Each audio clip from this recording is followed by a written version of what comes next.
नमस्कार साथियों, मैं CS भारद्वाज। उम्मीद करता हूँ आप सब बेहतर होंगे, मस्त होंगे, बम बम होंगे। साथियों, प्रधानमंत्री का चीफ जस्टिस के घर जाने पर हंगामा बरपा हुआ है और इस हंगामे पर अलग अलग चैनल सभी लोग अपना अपना विचार दे रहे हैं। डिबेट चल रही है। इसी डिबेट के बीच में मुझे एक डिबेट आप लोगों को दिखाने की इच्छा हो रही है, जो डिबेट नवभारत टाइम्स पर चल रही थी, जिसमें कांग्रेस के भी चमचे बैठे हुए थे और उसमें सुप्रीम कोर्ट के ये वकील ईश करण भंडारी ने जिस प्रकार से इन चमचों की चड्डी उतार दी, इनका इनका इनका कपड़ा उतार दिया, इनका आवरण उतार दिया। इसको आप देखिए और देखने के बाद आप स्वयं निर्णय लीजिए कि ये जो मामला है, क्या दोनों लोग नहीं मिल सकते, क्या नहीं मिलना चाहिए, इनको दिक्कत किस बात से है, क्या इन दोनों के मिलने से दिक्कत है या सनातन के सम्मान से इनको दिक्कत है, आप लोगों को स्पष्ट हो जाएगा। आप इसको देखिए।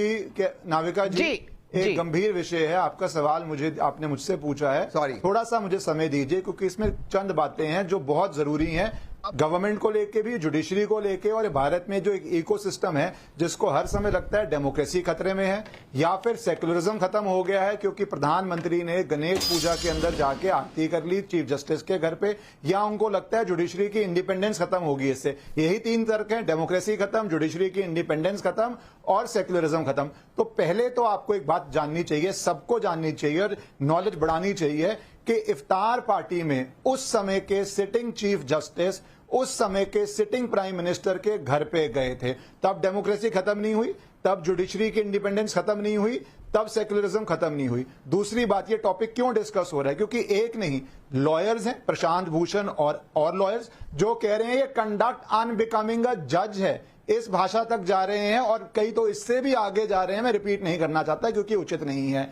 पॉलिटिशियंस इस पे कह रहे हैं कि गलत किया गया है।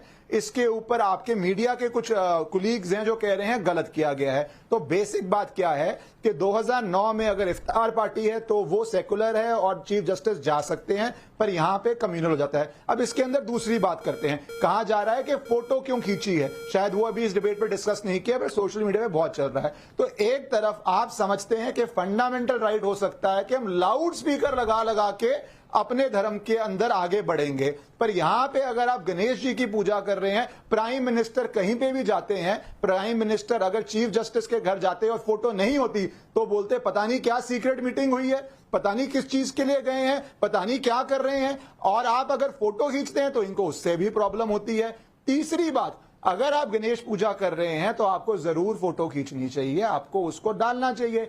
एक पवित्र दिन है, एक आप अच्छा काम कर रहे हैं, इसमें क्या प्रॉब्लम है अगर फोटो सामने आती है? और लास्ट बात मैं सिर्फ इतनी बोल के जाऊंगा, जो कहते हैं जुडिशरी और गवर्नमेंट के अंदर डिफरेंस, मुझे नहीं पता कि बीजेपी के टाइम में किसी चीफ जस्टिस ने या किसी सुप्रीम कोर्ट जज ने ऐसी चिट्ठी लिखी है जो मैडम इंदिरा गांधी के लिए उस समय के जजेस ने लिखी थी। और मैं 3 लाइनें पढ़ूंगा।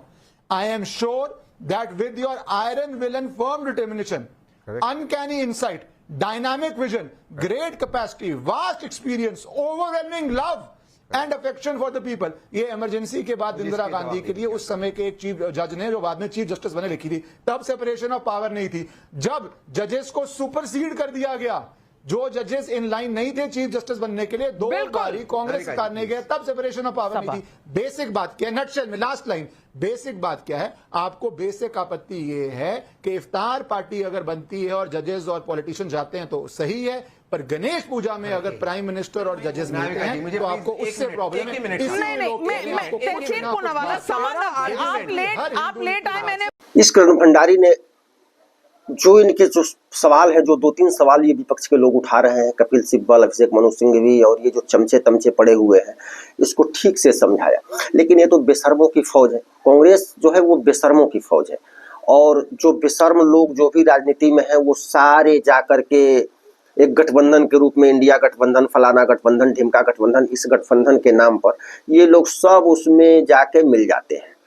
चूंकि जो बेशर्म है, जो सनातन विरोधी है, जो भारत के इस्लामीकरण के लिए या यूं कहे वोट के लिए इस्लामीकरण करने पर भी तुले हुए हैं, ये कुर्सी जो पारिवारिक दल है, जाति के नाम पर जाति के लोगों को, अपने जाति के लोगों को मूर्ख बना करके हम ही तुम्हारे हितैषी हैं, अपने जाति के लोगों के सर्वनाश की पटकथा लिखने वाले, ये सारे जाके बेशर्म एक साथ एक गठबंधन बना लेते हैं, तो उसका नाम रखते हैं कभी इंडिया, तो कभी यूपीए, तो कभी इंडी, तो कभी फलाना, तो कभी ढिमका, दुनिया भर के ये नाम बदलते रहते हैं 2-4 सालों में इनका गठबंधन। जबकि इनके गठबंधन में ये किसी एक चुनाव के लिए गठबंधन बनाते हैं, और किस चुनाव के लिए, तो मोदी को हराने के लिए। उसके बाद जब ही राज्यों के चुनाव आते हैं तो ये एक दूसरे के पिछवाड़े में उंगली करने लगते हैं। अभी हरियाणा को देखिए, हरियाणा में आम आदमी पार्टी और कांग्रेस एक दूसरे की उंगली कर रहे हैं। बंगाल का चुनाव जब था तो ममता बनर्जी इनको उंगली कर रही थी, ये ममता बनर्जी को उंगली कर रहे थे, जबकि ये दोनों गठबंधन में थे। किस गठबंधन में? इंडी गठबंधन में। तो यही इनका चरित्र है। ये स्वयं के अपने नहीं है। ये जिसके साथ यह घोषणा करते हैं कि हम लोग एक साथ चुनाव लड़ेंगे, हम एक गठबंधन में हैं, उस गठबंधन में भी ये एक दूसरे की उंगली करते हैं ये लोग।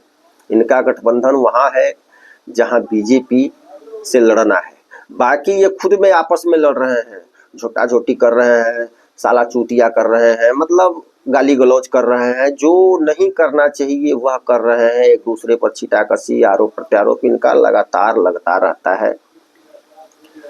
सवाल तो प्रश्नवाचक, इनकी पैदाइश ही प्रश्नवाचक है। पूरा गांधी परिवार जो है वो प्रश्नवाचक है। इनका चरित्र, इनकी जो पारिवारिक स्थिति है, इनकी पैदाइश, ये सब कुछ प्रश्नवाचक है, लेकिन ये प्रश्न दूसरों से पूछेंगे। अब अगर कोई प्रश्नवाचक जिसकी पैदाइश ही प्रश्नवाचक है, वो अगर प्रश्न पूछता है तो पूछता है, कुछ चमचे हैं जो उनके प्रश्नों को तर्जीह देते हैं, उसको अपने सर पर लेकर ढोते हैं।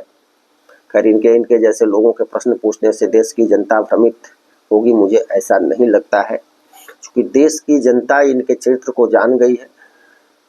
तो आप लोग ने जो डिबेट देखी उसका आप लोग आकलन करेंगे, विश्लेषण करेंगे और टिप्पणी भी करेंगे, मैं चाहूँगा। उसके बाद अपना विचार आप लोग जरूर दें। अगर आप सब ने चैनल को सब्सक्राइब नहीं किया है तो सब्सक्राइब कर लें। इसी तरह से हम लोग सामाजिक और राजनीतिक विमर्श के साथ मिलते रहेंगे। बहुत बहुत धन्यवाद। जय हिंद, जय भारत, राम राम।